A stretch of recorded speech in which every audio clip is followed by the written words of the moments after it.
Hello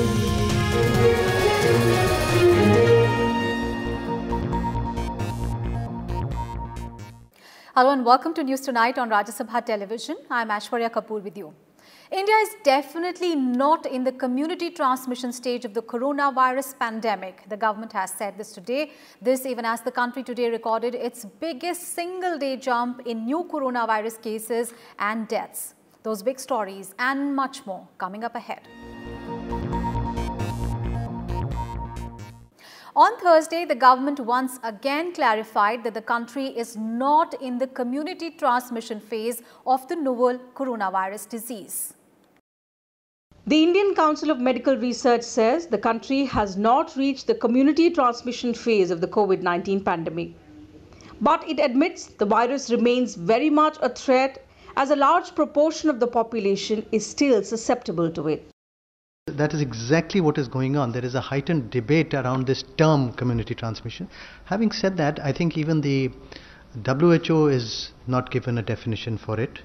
And as we have shown that India is such a large country and the prevalence is so low that we have found that the prevalence is less than 1% in these small districts. In the urban areas it may be slightly higher. In the containment areas it may be slightly higher, but we are definitely, India is not in community transmission, and I would like to emphasize it is not in community transmission. The ICMR undertook a two-phase sero survey to monitor the trend of the virus. Over 26,000 people from 83 districts were tested for COVID-19 to check whether they developed antibodies against the deadly viral disease, even though they remain asymptomatic.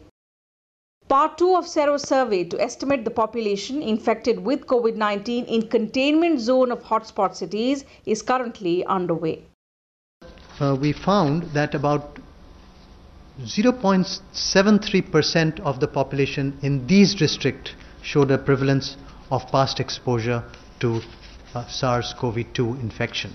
This means that the lockdown and the containment measures have been successful in keeping it low and preventing rapid spread of this disease over the last 3 months as we speak. However, it means that a large proportion of the population is still susceptible.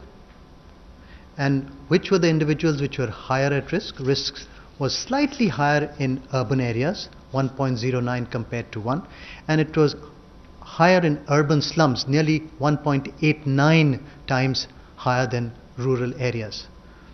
But the good news is that the infection fatality rate was very low. It was 0.08% as far as this 26,000 individuals was looking at the population. The infection in the containment zone were found to be high and variable, and this is still ongoing, and this data is still being looked at. According to the government, India's mortality rate per lakh population is among the lowest in the world, while the global fertility rate per lakh population is 5.23. Death rate in India is 0.59 compared to 60.2 in UK, 58 in Spain, 33.5 in the US, 10 deaths per lakh in Iran and 4.4 deaths per lakh population in Russia. Cases per lakh population are also among the lowest in the world in India. Bureau Report, Rajya Sabha TV. Meanwhile, India recorded its biggest single-day jump of 9,996 new coronavirus cases on Thursday. It was the 9th day in a row that close to 10,000 cases were being reported. The total number of novel coronavirus cases reached over 2,86,000 on Thursday. The number of deaths crossed 8,000 with 357 lives lost in the last 24 hours. For the second day in a row, recoveries exceeded the number of active cases. There are 1,37,000 active cases in contrast to 1,41,029 recoveries. The recovery rate was 49.2% compared to 48.37% on Wednesday. According to the Johns Hopkins University, India has the 29th highest recovery rate among 50 countries with the highest case count. The recovery rate in Germany is 91%, Turkey 84%, Israel 83%, Iran 78%, Italy 71%, Spain 62% and Russia 49%. Delhi, Chennai, Mumbai and surrounding districts continue to report the highest rise in active cases. 60% cases are in Maharashtra, Tamil Nadu and Delhi. Maharashtra has over 90,000 confirmed cases, Tamil Nadu has 36,841 cases, while Delhi has 32,810 cases. In Maharashtra, the virus has claimed 3,438 lives. Coming next after Maharashtra is Gujarat, where 1,347 lives have been lost. In Delhi, 79 deaths were reported in the last 24 hours, taking the total number of fatalities to 984. Bureau Report, Rajya Sabha TV.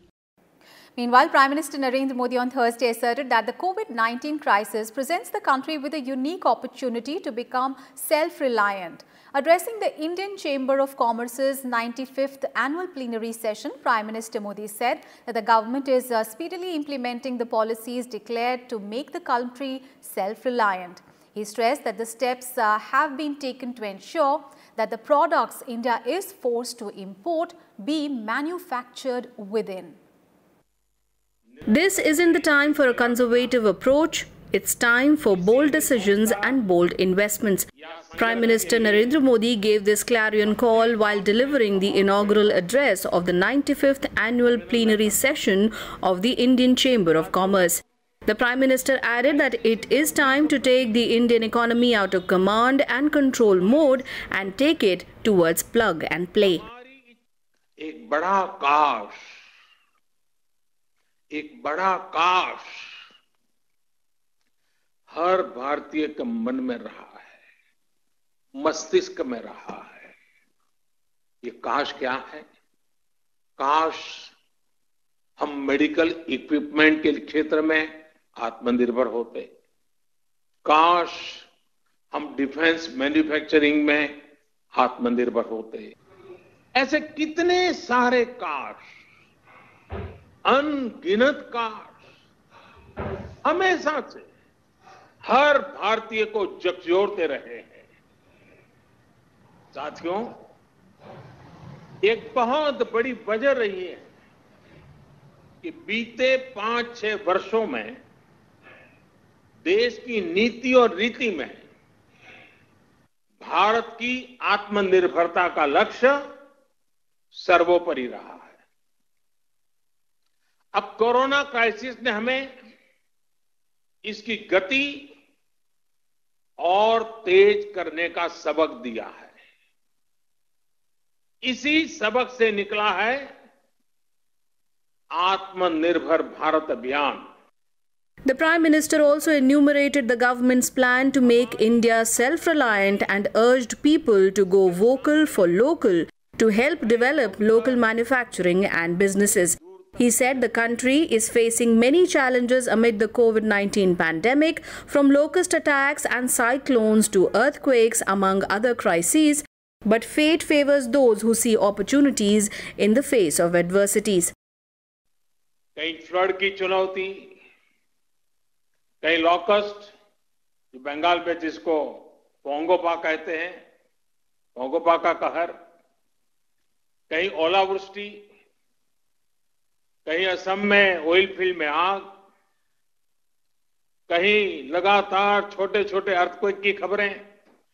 कभी कभी समय भी हमें परखता है, समय भी हमारी कसौटी करता है, परीक्षा लेता है। कई बार अनेक कठिनाइयां, अनेक कसौटियां एक साथ आ जाती है, लेकिन हमने ये भी अनुभव किया है कि इस तरह की कसौटी में हमारा कर्तृत्व, हमारा कृतित्व उज्जवल भविष्य की गारंटी भी लेकर के आता है। Prime Minister Modi also said that the country should now focus on people, planet and profit model and find ways to maximize profit for local businesses and make India a self-reliant country. He said he has immense confidence in India's crisis management capability and in the talent of the country's farmers, entrepreneurs and the MSMEs. Kriti Mishra's report for Rajya Sabha TV. And now an update on the biggest repatriation exercise, and flights to bring back Indians stranded in the Gulf countries have been increased under the Phase 3 of the Vande Bharat mission. In a Twitter message, Civil Aviation Minister Hardeep Singh Puri said 58 more flights have been added to bring home Indians from these countries. Air India and subsidiary Air India Express will also have 80 flights to Europe, a similar number of flights to the US and Canada between 10th to 30th of June. Bookings for these flights opened on Wednesday. Nearly 1,584 Indians were brought back home from different countries on Thursday, including Dubai to Srinagar, Riyadh to Kannur, Dammam to Kochi, Frankfurt to Delhi, among others. An Air India flight carrying 177 passengers from Bahrain landed in Delhi. 316 passengers were brought back to Delhi and Hyderabad from Chicago at around 2 p.m., while an Air India flight from Washington, D.C. is bringing 183 passengers. On Wednesday, 3,526 people returned from Doha, Frankfurt, Dammam, Kuala Lumpur, among others. I am very thankful to Indian Embassy for providing us the ticket on emergency basis, and this patient is travelling to Delhi on emergency basis. He has a spinal injury, so he needs further treatment in India. So we are highly obliged to Indian Embassy for full support. Really thankful to Embassy and Air India and Government of India for providing me help in this emergency situation. Under the Operation Samudra Setu of Indian Navy, INS Shardul, carrying 233 Indians from Iran, arrived at the Porbandar coast on Thursday. The naval ship left port of Bandar Abbas in Iran on Monday. And now the global update on the coronavirus pandemic, and New Yorkers are heading back to work as construction, manufacturing and wholesale trade resumed operations. Non-essential retailers have also begun offering limited in-store and curbside pickup. On Thursday, the city's transit system got busier as hundreds of thousands of people went back to work. In the subway station, police officers are distributing hand sanitizers and masks at the entrance to ensure safety of the travelers. I haven't had any issues. There's usually a couple other people in the subway car. I'm curious to see how it's going to pan out when everybody gets back and it's back to the normal New York. The Spanish National Library has opened its doors for visitors months after the coronavirus lockdown in the country.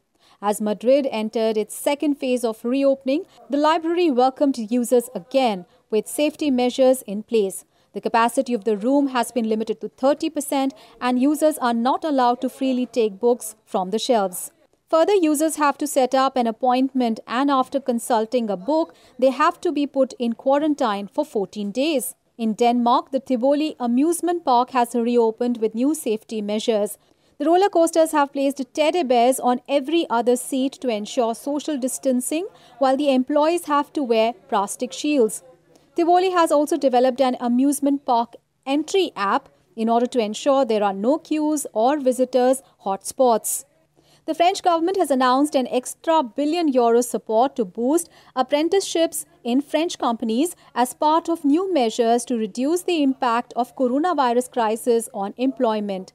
On Thursday, Turkish Airlines resumed some of its international flights to Germany, Britain and the Netherlands. The outbound flights could only carry passengers with approved documents, including EU citizenship, residence permit or certain visas. The Brazilian city of Sao Paulo reopened its economy on Wednesday despite rising coronavirus cases. Shops and real estate agencies have been allowed to open for 4 hours a day starting 10th of June. On Thursday, shopping malls with a capacity of 20% customers also reopened amid restricted opening hours. Mexico is also gradually reopening its economy. Auto manufacturers and other businesses have also resumed operations amid rising infections. Meanwhile, the number of confirmed COVID-19 cases in the United States crossed over 2 million with 1,11,157 deaths. It is followed by Brazil with more than 7,75,000 infections. Global death toll from the novel coronavirus has surpassed 4.1 lakh with over 7.4 million infections. Bureau Report, Rajya Sabha TV. In some other news, a few candidates are all set to be elected unopposed in the biennial elections to the Rajya Sabha on 19th of June. Elections are slated for 4 seats from Karnataka and 1 each from Arunachal Pradesh and Mizoram that will fall vacant in June and July. Polls will also be held for the 18 seats for which elections were deferred earlier due to the COVID-19 lockdown. In Karnataka, all 4 candidates are set to be elected unopposed to the 4 seats from the state. They include former Prime Minister H.D. Devagowda from JDS, BJP's Erna Kadari and Ashok Gasti, and veteran Congress leader Mallikarjun Kharge. BJP nominee for the Arunachal seat, Nabam Rebia, is also set to be elected unopposed as he is the lone candidate. And amid the unprecedented economic disruptions caused by the COVID-19 pandemic, Fitch Ratings provided a glimmer of hope for India, predicting that the Indian economy may grow at 9.5% in the next financial year. Meanwhile, global ratings agency S&P retained India's sovereign credit ratings with a stable outlook for the 13th year in a row. Here are the details. After a contraction in the current financial year, India's economy is forecast to bounce back with a sharp growth rate of 9.5% next year, provided it avoids further deterioration in financial sector health. The ratings agency Fitch has said that the government announced stimulus measures amounting to 10% of GDP, of which the fiscal component of about 1% of GDP is significantly less than many of India's peers. Fitch Ratings forecast a 5% contraction in the GDP in the ongoing financial year due to the coronavirus pandemic. Listing positives for India, Fitch Ratings said there is a possibility of higher sustained investment and growth rates without the creation of macroeconomic imbalances. Meanwhile, exuding confidence in India's ability to bounce back after the COVID crisis abates, Standard & Poor's retained India's sovereign credit rating at BBB negative with a stable outlook. S&P said its stable outlook for India reflects expectation that the economy will recover after the containment of the pandemic and the country will maintain its sound net external position. S&P has projected the Indian economy to contract by 5% in financial year 21 before making a strong recovery to grow at 8.5% in financial year 22. Last month, the government announced stimulus measures amounting to 10% of GDP with measures for farmers, MSMEs, migrants, street vendors, housing, easy loans, additional liquidity and other incentives to help businesses fight the crisis. The Reserve Bank of India also eased monetary policy by cutting policy rates and providing liquidity in order to support the economy. This is Kriti Mishra's report for Rajya Sabha TV. The Finance Ministry has proposed to decriminalize certain economic offences under 39 sections of 19 acts. One of the suggestions includes making cheque bounce and dishonour a non-criminal offence under the Negotiable Instruments Act 1881. The department said that COVID-19 outbreak is one of the reasons wishing to decriminalise some offences. Other proposals include decriminalising some offences under the Banning of Unregulated Deposit Schemes Act 2019. The move is aimed at boosting investor confidence by reducing the fear of penalties for minor violations. Presenting the Union Budget for 2020-21, Finance Minister Nirmala Sitharaman had made a commitment that various offences under the Companies Act and other laws would be decriminalised. The Department of Financial Services has requested all stakeholders to provide their feedback by the 23rd of June. Moving on in the bulletin, HRD Minister Ramesh Pokhriyal Nishank on Thursday released the India Rankings 2020 of institutions of higher education. These rankings are based on the performance of the educational institutions under 5 broad categories. In the overall category, IIT Madras has bagged the first position, followed by Indian Institute of Science Bengaluru and IIT Delhi at the second and third positions respectively. IIT Madras has also topped the Engineering Colleges category, closely followed by IIT Delhi and IIT Bombay in the second and third positions. Among universities, Indian Institute of Science Bengaluru has secured the first place, Jawaharlal Nehru University Delhi has got the second place, and the Banaras Hindu University has been ranked third. Among management institutes, Indian Institute of Management Ahmedabad has bagged the first position, IIM Bangalore is placed second, and IIM Calcutta ranks third. While in the colleges category, the first three positions have been secured by colleges under the Delhi University. All women colleges, Miranda House and Lady Shri Ram College for Women, have bagged the first and second spots, followed by Hindu College in the third place. This year, apart from the previous categories, dental colleges have also been added in the rankings framework. Maulana Azad Institute of Dental Sciences has been ranked first in this category.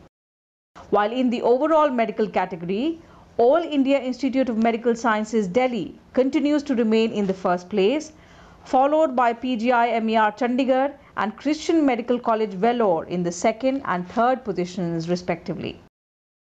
This is the fifth consecutive edition of India rankings of the institutions of higher education. Speaking on the occasion, the Union HRD Minister said, these rankings act as a guide to students for selection of universities. It also helps universities to improve their performance on various ranking parameters and identify gaps in research and areas of improvement. The Supreme Court on Thursday pulled up telecommunication companies for not paying their adjusted gross revenue or AGR dues. Questioning the Department of Telecommunications 4 lakh crore rupees AGR demand to the PSUs, the court said the centre had misinterpreted its judgment in the matter. In reply, the Department of Telecommunications told the Apex Court that it will file an affidavit to explain why it was seeking AGR from the PSUs. The Telecom Department also said that the government had extensively examined the AGR matter and has come out with a bailout package. The DOT further said it will be difficult for companies to pay in one go. The court asked the government to reconsider demands on PSUs. The three-judge bench also asked private telecom operators to file affidavits giving details as to how they will pay the AGR dues. The Supreme Court was giving its verdict on a plea from the Telecom Department to allow companies to make staggered payment for their adjusted gross revenue dues. The growth in the population of the majestic Asiatic lions earned Prime Minister Narendra Modi's appreciation on Thursday. Calling it an outcome of community participation, the Prime Minister congratulated the people of Gujarat in saving the Asiatic lion. The Prime Minister shared the good news on Twitter, stating that the population of the majestic Asiatic lion in Gujarat's Gir forest increased by almost 29% and its distribution area up by 36%. Environment Minister Prakash Javadekar described it as a success for conservation efforts. Javadekar said multiple strategies, interventions and community participation were major contributors to the conservation success. Facing imminent extinction at one time, Asiatic lions have shown a dramatic recovery in recent times. According to a report released by the state government, their numbers in Gujarat's Gir forest have gone up 29%. There are 674 Asiatic lions in 2020 compared to 523 in 2015. This population includes 161 males, 260 females, 116 sub-adult lions and 137 cubs. Moreover, the lions are spread over in an area of 30,000 square kilometers in 2020, up from 22,000 square kilometers in 2015, which marks a 36% increase in distribution area. Bureau Report, Rajya Sabha TV. News from Assam, where Chief Minister Sarbanand Sonowal on Thursday ordered a high-level inquiry into the Bakjan oil well fire incident. The additional Chief Secretary of the state will conduct the probe and submit the report in 15 days. The Assam government has sanctioned 50 lakh rupees for immediate relief to the people in the area displaced due to the fire. It also announced compensation for people who lost their properties in the fire incident. Meanwhile, Oil India Limited suspended 2 engineers for alleged negligence of duty. About 7,000 people from areas near the gas well have been moved to 12 relief camps.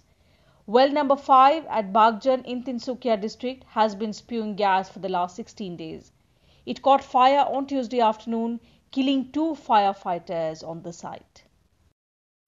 And the nation remembered Ramprasad Bismil, poet and freedom fighter, on his 123rd birth anniversary on Thursday. Vice President M. Venkaiah Naidu paid tribute to the freedom fighter who left behind an invaluable literary legacy. Naidu said Bismil will always be remembered for his valor and nationalism. Lok Sabha Speaker Om Birla and Union Minister Hardeep Singh Puri also remembered Ramprasad Bismil, paying homage to his spirit of sacrifice and patriotism. And that is it from me and the entire team of News Tonight at the moment. We'll see you tomorrow at the same time with all the day's big stories. Till then, stay home, stay safe, take care and good night.